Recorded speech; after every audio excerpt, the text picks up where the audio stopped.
In the corridors of time are mysteries that defy explanation. Now, I'm traveling through history itself on a search for the truth. New evidence. Shocking answers. I'm Josh Gates, and these are my expedition files. Whether we realize it or not, we are all expert code breakers. We spend our lives decoding the world, solving the riddle of what those around us are saying, thinking, feeling. But some codes can't be cracked. Some mysterious riddles remain incomprehensible years, even centuries, after they were conceived. Tonight, we'll examine 3 files of the strangest and most disturbing unsolved codes in history. 1. A cryptic cipher that reveals a brutal serial killer. 2. A puzzling poem that guarantees incredible riches. 3. An ancient manuscript that just might hold the answer to the origin of life. 3 files, 1 question. How do we break the code? Our first story starts at a good place to get lost and a terrible place to be found. To the local teens in Vallejo, California, this peaceful overlook is known as Lover's Lane. And love is in the air because tonight, December 20th, 1968, 17-year-old David Faraday and his 16-year-old girlfriend, Betty Lou Jensen, are on their very first date. Unfortunately, Betty and David's night out is about to turn into a nightmare because this stranger heading down the road has other plans for the couple. His destination? Murder. In moments, the infamous reign of the Zodiac Killer will begin.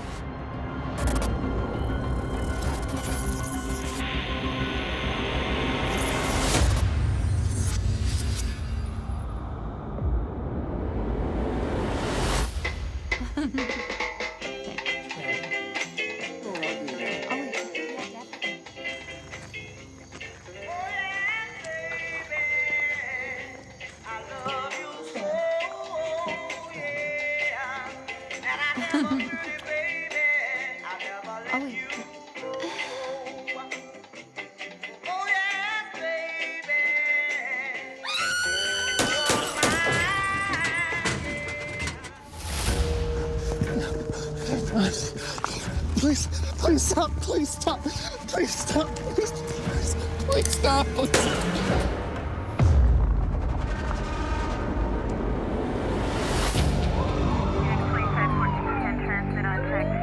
When police arrive at the scene, the killer has long fled.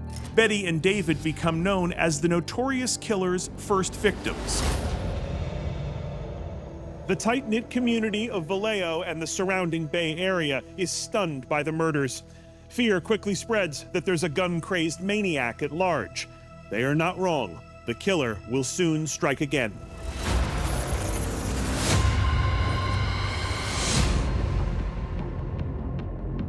In the summer of 1969, 22-year-old Darlene Ferran and 19-year-old Michael Majau are parked at Blue Rock Spring Park, an infamous spot for rebellious teenagers less than 4 miles from the first attack.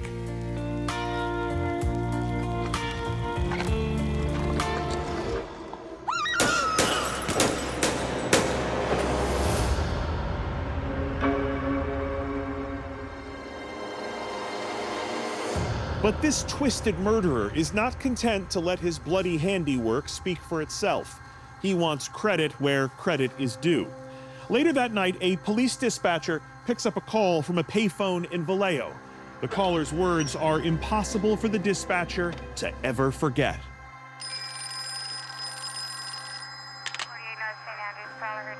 I want to report a double murder. If you will go 1 mile east on Columbus Parkway to the public park, you will find the kids in a brown car. I shot them with a 9mm Luger. I also killed those kids last year. Goodbye.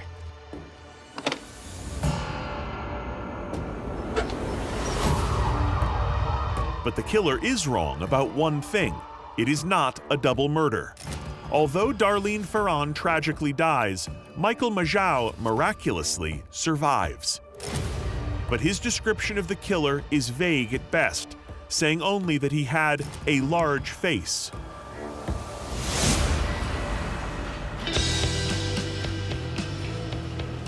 It seems the killer's call to the police fails to give him the notoriety he craves, so he decides to take his cat and mouse game to the next level. On August 1st, 1969, he contacts the press. Dear editor, this is the murderer of the 2 teenagers last Christmas at Lake Herman and the girl on the 4th of July. Wanting credit for his horrific acts, the shooter provides facts that only he would know, including the exact brand name of the ammo used in the shooting, Super X. And here's where things get truly diabolical. Accompanying the letter is a 408-character cryptogram, which, if solved, promises to reveal more of his sinister plans. He urges the police to publish the cipher in the newspapers for all to read, and then ends with a chilling vow to kill again, and signs off with a symbol that eerily resembles the crosshairs of a gun scope. And when the police don't respond, he sends a second, more detailed letter with another cipher. And in this one, the killer gives himself a name: the Zodiac. The letter also contains more details of the crimes, convincing the police that the author is their killer. It seems all they need to do is crack the code to reveal his identity. Desperate for help, they appeal to the public and publish the cipher in the San Francisco Chronicle. Their plan works. Within a week, a high school teacher and his wife ingeniously decipher the complex code, disclosing a chilling message that explains the Zodiac's demented purpose. When I die, I will be reborn in paradise, and all I have killed will become my slaves. But the code offers no more clues to identify the culprit, and they can only hope the killing stops. Unfortunately, on September 27, 1969, college students Cecilia Shepard and Brian Hartnell are picnicking along the shore of scenic Lake Berryessa when a stranger approaches.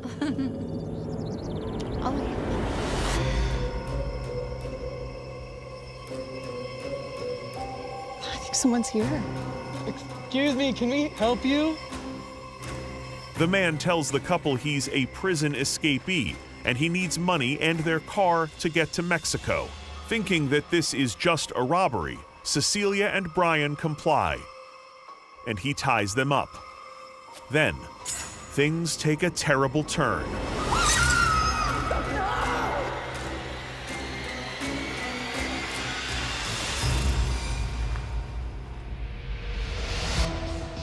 Cecilia succumbs to her injuries, but Brian survives, yet frustratingly is unable to give a description of the killer. But the Zodiac has left a message on the couple's car door, the dates and locations of his previous attacks. And the very next month, he strikes again. Paul Stine is a 29-year-old San Francisco cab driver. On October 11th, 1969, he picks up this man, who asks to be taken to Presidio Heights. But this is no ordinary passenger. Several blocks later, the Zodiac will kill Stine, shooting him in the back of the head. Within days, the San Francisco Chronicle receives a new letter from the Zodiac, taking credit for Paul Stine's murder. And to prove it, he includes a hideous souvenir from the attack: a piece of Stine's bloodied shirt.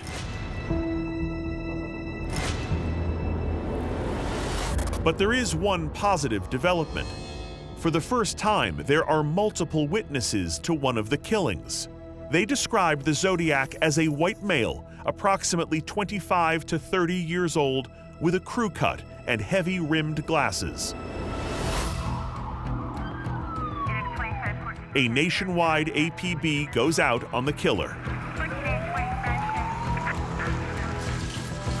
As tips pour in, the police and FBI interview over 2,500 suspects in connection with the murders.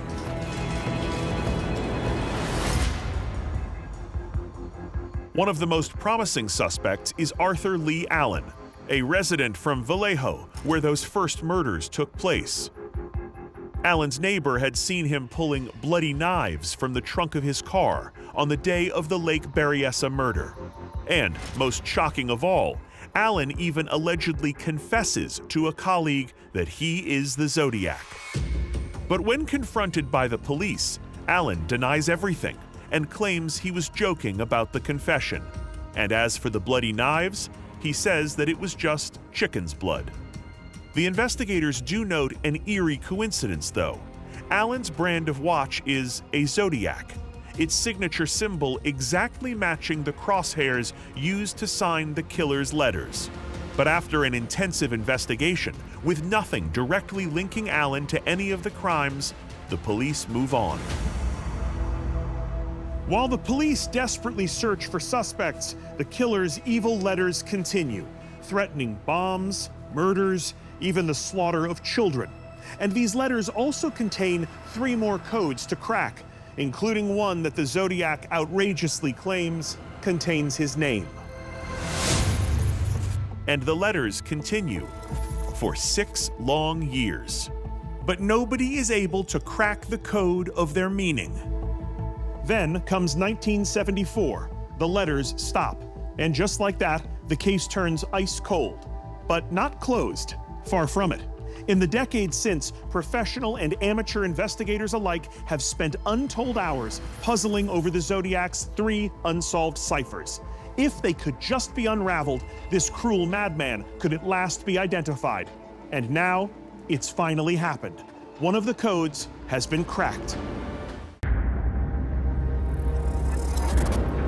For almost 60 years, the identity of the Zodiac serial killer has remained a mystery. But now, cutting-edge technology has unraveled part of his blood-soaked riddle. Software designer and cryptographer David Aranchak used the latest code-breaking techniques to try to solve the ciphers. The Zodiac case was interesting to me, not only because it was one of the most famous unsolved mysteries in the world, but what really got me interested in it was the cryptography aspect of it, that he was sending these mysterious codes to the newspapers and taunting people with these hidden messages. And the fact that his first cipher was solved led me to think that it was possible to solve the second message that he had sent. We leaned heavily on very advanced computer programs that would help us do a lot of the grunt work. Thanks to advances in technology, David and his team tackle the Zodiac killer's most infamous unsolved puzzle, the 340-character cipher. The 340 he sent on one piece of paper in one big block. It's a mix of unusual symbols, just like the 408 was, but he threw in some new symbols. There are a lot of times when you're trying to break the code where you start to see his message coming through and you think, this has got to be from the killer. It says killing, it says murder, it says death. It's from a serial killer. But then you hit a brick wall because you can't get the whole message out. So I got used to failing until the breakthrough happened. After 14 years of relentless effort, David and his team finally crack one of the world's most elusive codes and immediately send their breakthrough to the FBI. The FBI responded to me within minutes when I sent the report, and they were excited because they believed that it was the correct answer. I hope you are having lots of fun in trying to catch me. I am not afraid of the gas chamber because it will send me to paradise all the sooner, because I now have enough slaves to work for me where everyone else has nothing. I am not afraid because I know that my life will be an easy one in paradise death. It really did feel like a new message from Zodiac, even though he had written it way back in November of 1969. One down, 2 unsolved Zodiac ciphers to go. And tantalizingly, Zodiac cruelly boasts that one of these 2 uncracked codes literally contains his name. So, building from Aranchak's brilliant efforts, we decided to roll up our sleeves and join the community in trying to solve the remaining ciphers. And after countless hours of work by my team and I, we discovered something astounding. If you reverse engineer the cipher for names of the most infamous possible suspects, substituting letters for symbols, Like, for example, these 8 symbols could represent the letter L. Unscramble the letters and you discover that one suspect's name fits just right. A. Lee Allen. Arthur Lee Allen. The very same suspect who the police spent the most time investigating. The same suspect who confessed to a co-worker, carried bloody knives, and even wore a Zodiac watch. And remarkably, there's more. People who knew Arthur Lee Allen confirmed that he had a fascination with ciphers from his days in the US Navy. Plus, investigators found he had a typewriter, like the one used to write some of the Zodiac messages. And he owned a pair of boots with soles matching those worn by the killer. Of course, all of this evidence is circumstantial, and Arthur himself died in 1992, denying he was the killer to the very end. But when combined with this possible code crack and all of the mounting evidence, it leaves us to wonder, could it be that America's most infamous serial killer is finally unmasked?